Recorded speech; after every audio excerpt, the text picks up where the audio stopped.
Model activity task Paschimbanga মধ্য শিক্ষা পর্ষদ ক্লাস 10 থেকে ম্যাথ পার্ট 1-এর 2021-এর যে ম্যাথ দেওয়া হয়েছে সেগুলো আমরা বানাচ্ছি। গাইড অ্যান্ড প্র্যাকটিস সেন্টারের পক্ষ থেকে সকলকে আন্তরিক শুভেচ্ছা জানিয়ে 2021-এর মাধ্যমিকের যারা ক্যান্ডিডেট প্রস্তুতি নিচ্ছ তাদের জন্য মডেল অ্যাক্টিভিটি টাস্কের কিছু প্রশ্ন দিয়েছে। একটা 6 নম্বর পৃষ্ঠায়, একটা 7 নম্বর পৃষ্ঠায়। 6 নম্বরেরটা হচ্ছে আমাদের পার্ট 1 আর 7-এরটা হচ্ছে আমাদের পার্ট 2। তাহলে আমরা এই প্রশ্নগুলিকে সহজ এবং সরল পদ্ধতিতে করার চেষ্টা করব। তাহলে বুঝতে পারলে নিশ্চয়ই চ্যানেলকে একটি লাইক দিবে, বন্ধুদের মধ্যে শেয়ার করবে, আর যদি বুঝতে অসুবিধা হয় তাহলে কমেন্ট করে জানাবে। যথাসাধ্য চেষ্টা করব আমরা যাতে বুঝতে পারো। যাই হোক, প্রথম প্রশ্ন আমরা পড়ি। দিয়েছে নিচের প্রশ্নটির সঠিক উত্তর নির্বাচন করো। প্রথম প্রশ্ন, বার্ষিক R% সরল সুদের হারে কোনো মূলধনের n বছরে মোট সুদ PNR হোল ডিভাইড বাই 25 টাকা হলে মূলধনের পরিমাণ কত? এই 4টা অপশানের মধ্যে অ্যান্সারটা আমাকে চাইছে। তাহলে আমাদের কি কি আছে আমরা কি জানি? আসল, সময়, হার আর সুদ, এই নিয়ে ম্যাথ। সুদের সরল সুদের অঙ্ক আসল, সময়, হার, সুদ। তাহলে আসল আমাদের প্রশ্ন করেছে, তাহলে আসলে আমরা ইন্টারোগেশন দিলাম। সময়টা কত? না, সময়টা লেখা আছে n বছর। এই যে n বছর, তা আমরা এনটাকে এখানে নোট আপ করলাম। কত পার্সেন্ট হারে? না R% হারে নোট আপ করলাম। আর সুদের পরিমাণটাও এখানে আমরা নোট আপ করে নিলাম। তাহলে আমরা কি জানি? আমরা এবারে অ্যান্সার দিচ্ছি। আমরা জানি আসল ইন্টু সময় ইন্টু হার বাই 100 ইজিক্যাল টু সুদ। তাহলে আসলের তো মান নেই, তাহলে আসলটা আমরা স্পেলিং করে লিখে নেব। আর সময়ের ক্ষেত্রে আমরা লিখব n, এই যে n লেখা আছে। আর সুদের হার r, তাই আমরা r বসাইলাম। আর বাই 100 আমার ফর্মুলাতে 100। আর সুদের পরিমাণ বলা আছে কত? PNR বাই 25, ওটা বসাইলাম। এবার আমাদের অ্যান্সার। তাহলে উভয় পক্ষ থেকে যেহেতু সমান, তাহলে এই n এবং nকে আমরা ক্যান্সেল করে দেবো। r এবং rকেও ক্যান্সেল করে দেবো। তাহলে লবের অংশ থেকে এটা চলে গেল। এবার হরের অংশে 25 1 25 আর 4 25 100, তাহলে 4 পেলাম। তাহলে এবারে ক্রস মাল্টিপ্লাই, তাহলে আসল সমান কি? না 4p, 4 ইন্টু পি। তাহলে অ্যান্সার লেখার সময় আমরা লিখবো আসল সমান 4p। এবার অপশানে যাব। অপশান কি আছে? বি এর অপশান আমার অ্যান্সার হবে। লিখবার সময় লিখবে অ্যান্সার বি 4p। এটাই হবে আমাদের অ্যান্সার। এই বিটা আমাদের অ্যান্সার আসবে। 4 নম্বর 2 প্রশ্ন কি? নিচের প্রশ্নগুলির উত্তর দাও। প্রথম প্রশ্ন, 1 নম্বরের প্রশ্ন, দুটি লম্ব বৃত্তাকার চোঙের উচ্চতার অনুপাত 1:2, এটা হাইটটা। আর ভূমির পরিধির অনুপাত, মানে যেটা ভূমিটার গোলটা অর্থাৎ বৃত্তটির অনুপাত 3:4 হলে তাদের আয়তন কত, অনুপাত কত হবে? এটা ম্যাথ, ইজিয়েস্ট মেথড আমরা করব। মনে করি প্রথম চোঙটির উচ্চতাকে ধরে নিবে h1, আর দ্বিতীয় চোঙটির উচ্চতাকে ধরে নিবে h2। এইদিকে আমরা দ্বিতীয়টা করব, এদিকে আমরা প্রথমেরটা করব। তাহলে কি হবে আবার? তাহলে এখন আমাদের সূত্রটা কী হলো? না এই দুটোর অনুপাত যেহেতু দেওয়া আছে, তাহলে h1 আর h2 এর অনুপাত হচ্ছে 1:2। এটা আমরা পেলাম। তাহলে বলেছি যে উচ্চতা দুটোর অনুপাত। আবার প্রথমটির ব্যাসার্ধ যদি r1 হয়, দ্বিতীয়টির ব্যাসার্ধ যদি r2 হয়, তাহলে প্রথমটির পরিধি পাবো 2πr1, আর দ্বিতীয়টির ক্ষেত্রে পাবো পরিধি ইজিক্যাল টু 2πr2 পাবো। কিন্তু প্রশ্ন বলেছে যে প্রথমের পরিধি ডিভাইডেড বাই দ্বিতীয়টির পরিধি, অর্থাৎ 2πr1 divide by 2πr2 is equal to 3/4, কারণ দুটোর অনুপাত, পরিধি দুটোর অনুপাত। তাহলে আমরা 2 ক্যান্সেল করে দেবো, পাই ক্যান্সেল করে দেবো। তাহলে r1 বাই r2 আমরা আবার পেলাম 3/4। তাহলে এটা আমাদের একটা পেলাম। এবার প্রশ্ন বলেছে আয়তনগত অনুপাত কত হবে? তাহলে প্রথমটির আয়তন ভাজিত দ্বিতীয়টির আয়তন। প্রথমটির আয়তন পাই ইন্টু r1 এর স্কোয়ার, ব্যাসার্ধর square, r1 square h1 divided by pi into r2 square by a into h2। তাহলে পাই ক্যান্সেল হয়ে গেল। তাহলে দেখো দুটোতে স্কোয়ার আছে, একে একসাথে নিয়ে হোল স্কোয়ার দিয়ে দিলাম। তাহলে পাই r1 r2কে একসাথে নিলাম, তার হোল স্কোয়ার দিয়ে দিলাম। আর h1 h2টা পাশে লিখে দিলাম। এদের তো ভ্যালু আছে, এদের ভ্যালু 3/4, তাহার হোল স্কোয়ার, তাই আমরা লিখব 3/4 হোল স্কোয়ার। আর এর তো ভ্যালু হচ্ছে আমাদের 1/2, তাই আমরা সেই ক্ষেত্রে 1/2 বসাবো। তাহলে 3 3 9, 4 4 16 ইন্টু 1/2। তাহলে উপরে থাকছে 9 1 9, 16 দুগুণে 32, 9:32, এটাই আমাদের অ্যান্সার। যদি ভালো লাগে নিশ্চয়ই লাইক দিবে, বুঝতে না পারলে কমেন্ট করবে। 4 নম্বর 2 প্রশ্ন কি, একটি বৃত্তের দুটি জ্যা এবং একটির নাম হচ্ছে এবি আর অপরটি হচ্ছে এসি পরস্পর লম্ব, একটা অপরটার উপরে লম্ব আছে, আর এবির মান দেওয়া আছে 4 সেন্টিমিটার আর এসির মান দেওয়া আছে 3 সেন্টিমিটার। যদি হয় তাহলে বৃত্তটির ব্যাসার্ধের দৈর্ঘ্য কত হবে। প্রথমে এই চিত্র অঙ্কন করবে। চিত্রটা প্রথমে বাম দিক থেকে এটাকে তৈরি করে নেবে আর এটাকে মেকআপ করে একটি বৃত্ত তৈরি করে নেবে ফার্স্ট। তাহলে বৃত্ত আঁকার ক্ষেত্রে প্রথমে একটা আমরা এন্টি ক্লক, তারপরে আমরা ক্লকে গিয়ে মিশালে তাহলে ও কেন্দ্রীয় একটি বৃত্ত তৈরি হবে। এবারে প্রশ্ন করি সেই দুটি যে পরস্পর লম্ব, তাহলে একটা সোজা দাঁড়িয়ে দিবে আর আরেকটা এদিক থেকে সোজা, তাহলে এটা 90 ডিগ্রি অ্যাঙ্গেল। তাহলে এ কোণটা যদি আমাদের 90 হয় অর্থাৎ 90 ডিগ্রি হয়, তাহলে এটা আমাদের এবি আর এটা হচ্ছে এসি পরস্পর লম্ব। তাই আমরা লিখলাম কি সমকোণী ত্রিভুজ। এবারে যুক্ত করে নেব, একে আমরা যুক্ত করে নিলাম। যুক্ত করলে এ বি সি সমকোণী ত্রিভুজ, কারণ এই কোণটা আমাদের যেহেতু 90 ডিগ্রি। তাহলে আমরা ছোটো থেকে পড়ে আসছি কি সমকোণী ত্রিভুজ পিথাগোরাস কী বলেছে, লম্বের উপর অঙ্কিত বর্গ স্কয়ার ভূমি স্কয়ার সমত্রিভুজের স্কয়ার। তাই আমরা লিখলাম লম্ব স্কয়ার, অর্থাৎ এখানে আমরা AB square plus AC square is equal to BC square.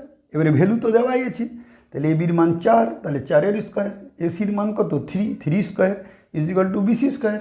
এটা আমরা লিখে নিবে। তাহলে 4-4 হলো 16, 3 × 9 আর বি স্কয়ার আমার থেকে গেল। তাহলে 9 আর 16 যুক্ত করে হবে 25, তাই বি স্কয়ারের মান হয়ে গেল আমাদের 25।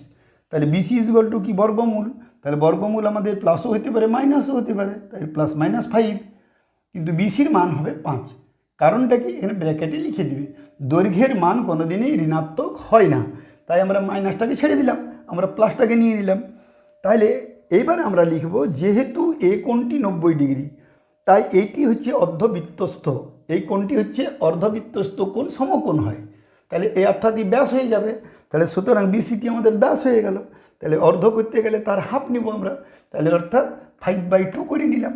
তাহলে অ্যান্সারটা লেখার সময় লিখবে ব্যাসার্ধ ইজিক্যাল টু 5/2, অর্থাৎ 2 দিয়েও লিখতে পারো, অথবা 2.5। আশা করি বুঝতে পারবে। যদি না পারো তাহলে আমাদেরকে কমেন্ট করে জানাবে, বোঝাবার আমরা চেষ্টা করব। কোশ্চেন নম্বর 3-1 কোনো মূলধনের 2 বছরে সরল সুদ ও চক্রবৃদ্ধি সুদ যথাক্রমে 8400 টাকা এবং 8652 টাকা হলে মূলধন ও বার্ষিক সুদের হার নির্ণয় করো। এটা আমাদের প্রশ্ন। তাহলে সরল সুদ আমাদের দেওয়া আছে এবং চক্রবৃদ্ধি সুদ দেওয়া আছে ও আমাদের সময় বছর দেওয়া আছে। তাহলে নির্ণয় করতে বলেছে বার্ষিক সুদের হার নির্ণয় করো, তাহলে আর আসল নির্ণয় করো। এবারে আমাদের ম্যাথ আমরা সিম্পল ওয়েতে করব, যেটা আমাদের এক্সাম্পলে দেওয়া আছে বইয়ে। সেটা অনেক ক্ষেত্রে বোঝার ক্ষেত্রে অসুবিধা হয় অনেকের, যে যখন দ্বিতীয় বছরে সুদ আবার মূলধনে পরিণত হয়, তাই আমরা এটাকে অনেক সময় শুনছি নাকি বড় হয়, তাই আমরা যত পারি চেষ্টা করছি ছোটো করে দেওয়া যাক। তাহলে প্রথমে আমরা লিখব সরল সুদের ক্ষেত্রে আসল সমান পি টাকা ধরি নিবে, আমরা ধরি, এটা মনে করি নেবে, এটা ধরি। আবার সময় আমাদের যেহেতু 2 বছর, তো লিখে নেবে 2 বছর। আর সুদের হারটাকেও আমরা মনে করে নেব, এটাও ধরি, অর্থাৎ এটা সবগুলোকে মনে করে নেবে। আর সুদ আমাদের 8400 অর্থাৎ 8400 টাকা বলা আছে। আর আমরা কি জানি, আসল ইন্টু সময় ইন্টু হার বাই 100 সমান সুদ। এবারে মান বসাবো, এখান থেকে মানগুলো তুলে তুলে আনবো। তাহলে আসলের ক্ষেত্রে মান বসবে পি, সময়ের ক্ষেত্রে বসবে 2 ও হারের জন্য R/100 ইজ ইকুয়াল টু সুদ অর্থাৎ আমাদের 8400 টাকা দিয়ে আমরা উভয় পক্ষ থেকে সমান আছে, যেহেতু 2কে আমরা ক্যান্সেল করলাম, তাহলে 4200। এবারে বজ্রে গুণন করলাম, তাহলে 42 2 0, এখানে 2 0 4টা, তাহলে PR ইজ ইকুয়াল টু 4200। এটা আমাদের ইকুয়েশন নাম্বার 1, এটা মনে রাখবে। এটা আমাদের সরল সুদের ক্ষেত্রে পেলাম। চক্রবৃদ্ধি কী বলতে চাইছে, চক্রবৃদ্ধি সুদ হচ্ছে কি না আসল ইন্টু 1 প্লাস হার by 100 whole to the power পর্ব, অর্থাৎ পর্বটার সময় মাইনাস আসল, এটা হচ্ছে ইজ ইকুয়াল টু চক্রবৃদ্ধি সুদ। কারণ আমরা সব বৃদ্ধিমূল থেকে আসলটা বাদ দিয়ে দিলাম, চক্রবৃদ্ধি সুদ।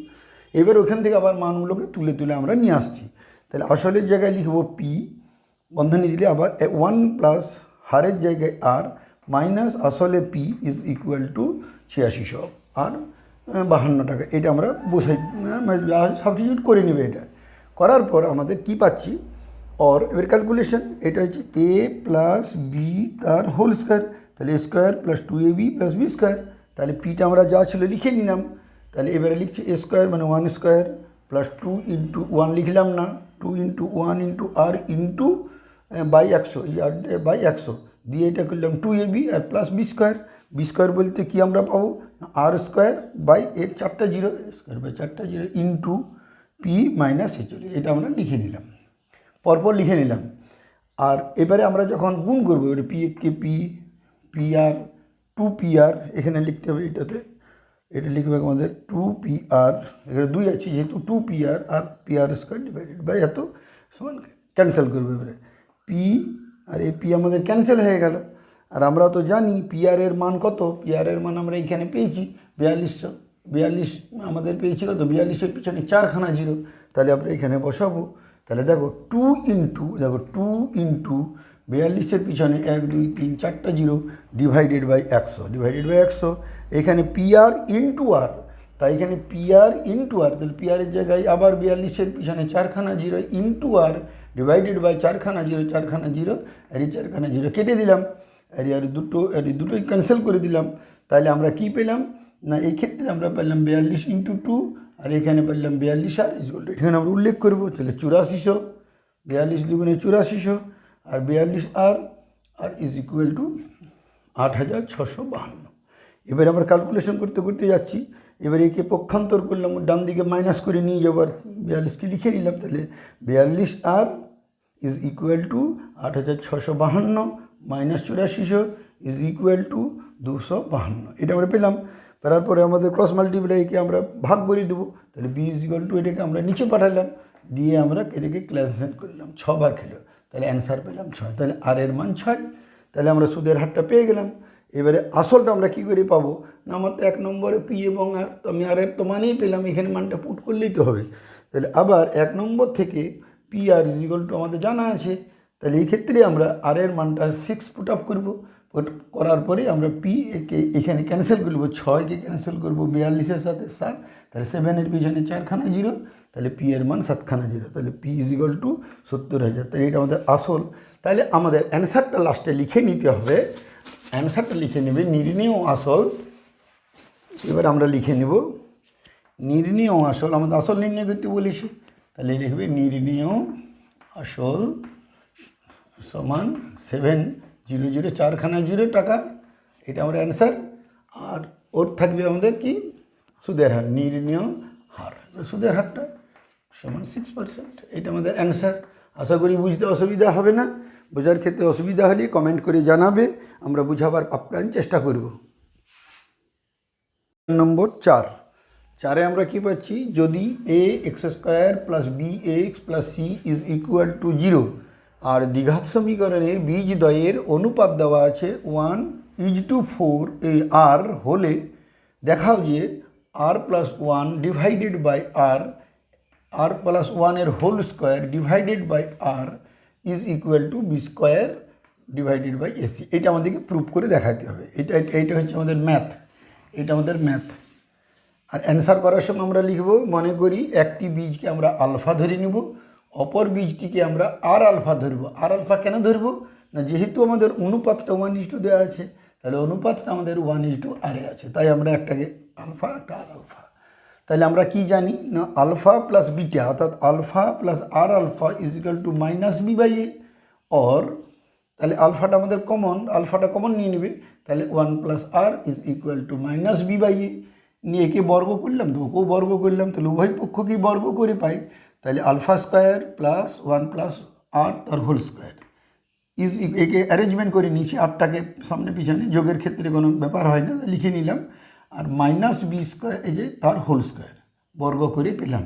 তাহলে আলফা স্কোয়ারকে লিখে নিলাম, আর প্লাস 1-এর হোল স্কোয়ারকেও লিখে নিলাম, মাইনাসে মাইনাসে হয় প্লাস, দুটো B square by A square, সমীকরণ নম্বর 1। এটা হলো আলফা প্লাস বিটা।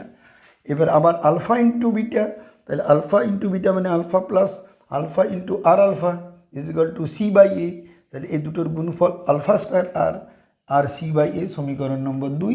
1 নম্বর এবং 2 নম্বরকে ভাগ করে নেবে, তাহলে 1 নম্বরটাকে আমরা উপরে লিখলাম, এটাকে উপরে লিখলাম, আর হাতটাকে আমরা নিচে লিখলাম, আর করে আমরা ক্রস করে দিলাম, অর্থাৎ আলফা স্কোয়ারে ক্যান্সেল, আর দুটো আছে, একটা পুরো, আর দুইটা কেটে দিলাম, একটা থেকে গেল। তাহলে অ্যান্সার কী হলো, আর প্লাস 1 তার whole square divided by r is equal to b square, আর এসিটা আমরা পাবো। এটাই আমাদের প্রমাণিত। আশা করি বুঝতে অসুবিধা হবে না, যদি হয় কমেন্ট করে জানাবে।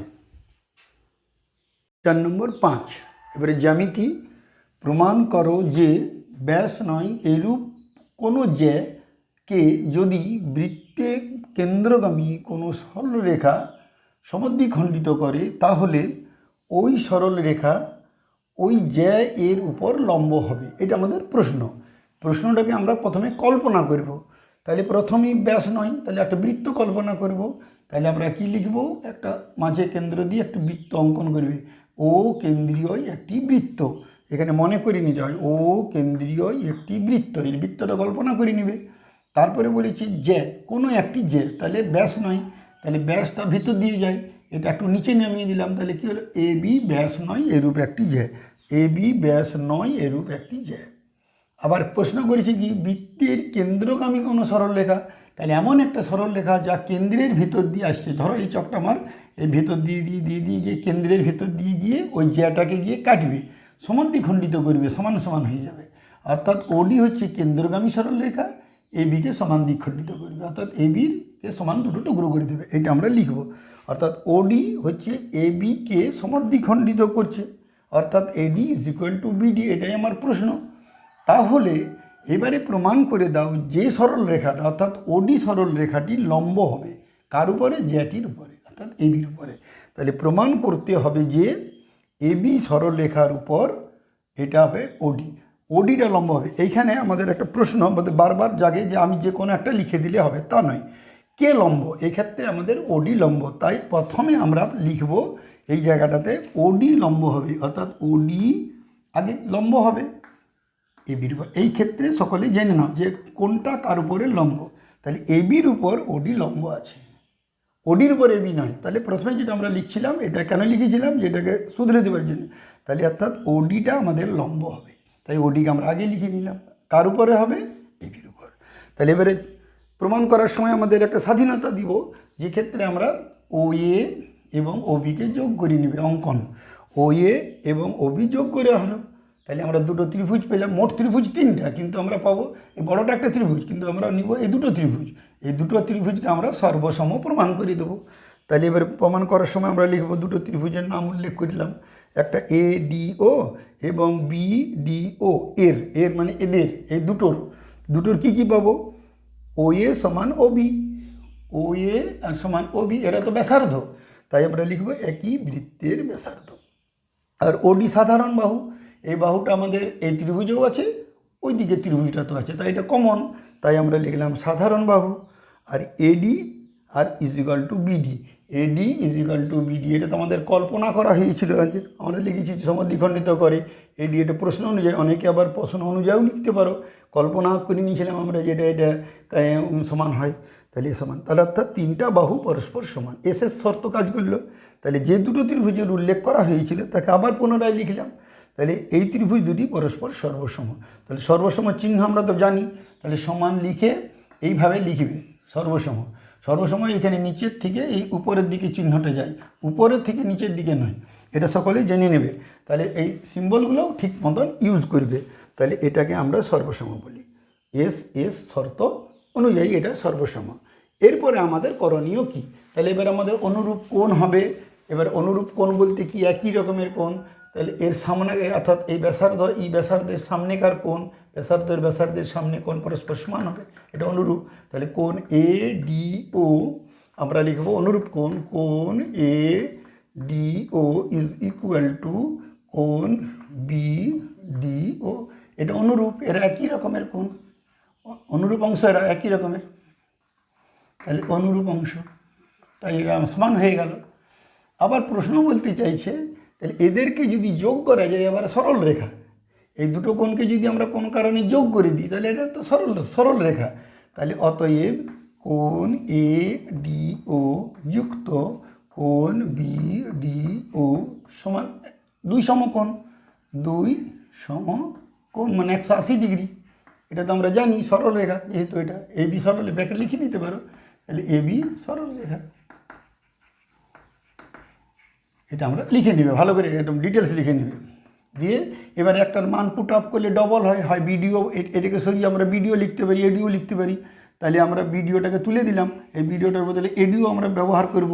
তাইলে অর্থাৎ 2ADO মানে দুটো হয়ে গেল, এটাকে সরালাম, ইজ ইকুয়াল টু 2 সমকোণ।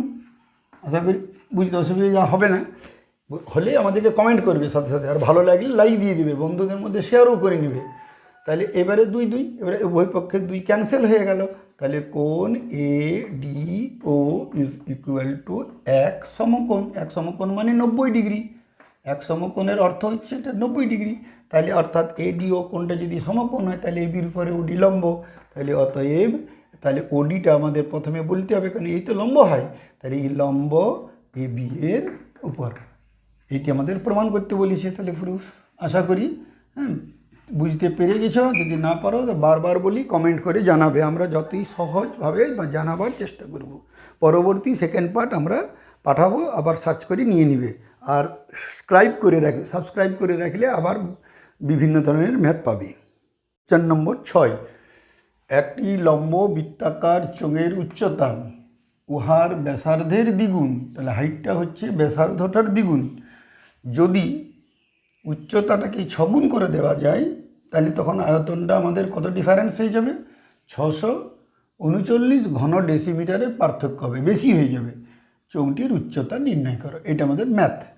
দেখো আমরা কি জানি না, চোঙে আমরা ধরে নেব যে, মনে করি চোঙের ব্যাসার্ধ সমান যদি আর হয়, আর মানে ডেসি, এটাকে আমরা ডেসি নিয়ে গেলেব, আর ডেসি, আর উচ্চতা সমান যদি এইচ ডেসি হয়, এটা সব একক দেবে ডেসি, তাহলে উচ্চতা আবার যেহেতু 2r এর সাথে সমান, এটার মধ্যে প্রশ্ন অনুযায়ী প্রথমে আমাদের 2r করে নেব, পরে উচ্চতা কিন্তু আবার 6r ডেসি হবে, এটাও কিন্তু প্রশ্ন অনুসারে 6 গুণ হবে। প্রথমে ছিল 2r, পরে হবে সেটা 6r। তাহলে আমাদের এবারে ঘনফলের সূত্র অ্যাপ্লাই করবে। ঘনফলের সূত্র কি না, pi into r square H, এটা আমাদের ঘনফলের সূত্র। তাহলে এখানে r স্কোয়ার এইচ, তাহলে এইচের জায়গায় এইচের ভ্যালু বসাবো। তাহলে আমাদের বড়টার ঘনফল আর বিযুক্ত ছোটটার ঘনফলটাই তো এটা, তাই আমরা লিখব দ্বিতীয় ক্ষেত্রের আয়তনটা বড়, বিযুক্ত প্রথমেরটা ছোট, ইজ ইকুয়াল টু এটা। আমাদের এটা হচ্ছে শর্ত, এটা আমাদের কন্ডিশন। তাহলে দ্বিতীয় ক্ষেত্রের আয়তন pi into r square H, H মানে দ্বিতীয়টার বড়, তাহলে এইচ আর লিখলাম না, তাহলে 6r লিখে দিলাম। বিযুক্ত প্রথম ক্ষেত্রেরটা আয়তন, তাহলে pi into r square 2r, এইচের জায়গায় 2r ইজ ইকুয়াল টু এটা লিখে দেবে। দেওয়ার পরে আমাদের ক্যালকুলেশন, এটাকে ছোটো করে 6r³ করে লিখলাম, ক্যালকুলেশন করে আমরা বিয়োগ করব। তাহলে 6টার থেকে 2টো গেলে 4টা পাই r³ লিখবে, আবার পাই r³, এবারে 4, এটা 22-এর 7, এর মান 22-এর 7, এখানে 22-এর 7 বসাবে, নিয়ে আমরা মাল্টিপ্লাই করলাম না, আমরা ওটাকে ক্রস মাল্টিপ্লাই করে পাঠাবো। তাহলে অর্থাৎ r³ is equal two 539 into 7, এই 7টা উপরে চলে গেল, আর এরা নিচে চলে এসছে, ক্যান্সেল। 11 দিয়ে টেবিল বলবে, 11 দুগুণে 22, এটা হচ্ছে 49। 49কে আবার গুণ করার প্রয়োজন নেই, যেহেতু এটা ঘন। তাহলে 49 মানে 7 ইন্টু 7, তাই আমরা লিখলাম 7 ইন্টু 7 আর নিজের 7, তাহলে 3খানা 7, আর এলো 2 গুণিত 2, আবার নিজস্ব 2, তাহলে 3টাই মিলে হলো একটা 2, আর 3টা 7 সমান হলো একটা 7। তাহলে আর এর মান পেলাম, তাহলে ব্যাসার্ধ পেয়ে গেছি আমাদের। আর প্রশ্ন বলেছি উচ্চতা, তাহলে ব্যাসার্ধের দ্বিগুণ, তাহলে উচ্চতা হবে ব্যাসার্ধের দ্বিগুণ, তাহলে 2 ইন্টু 7, 2, এটা ক্যান্সেল হয়ে গেল।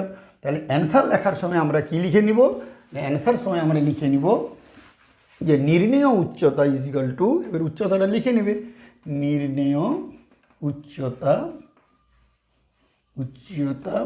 সমান 7 ডেসিমিটার, 7 ডেসিমিটার, এটাই আমাদের অ্যান্সার। আশা করি বুঝতে পেরে গেছো, এটাই আমাদের অ্যান্সার। করে যদি বুঝতে কোনো অসুবিধা হয়, বারবার আমাদের একটাই বক্তব্য যে আমাদের কমেন্ট করে জানাবে, আমরা সহজ সরল ভাষায় দেখাবো আমরা এটা, ঠিক।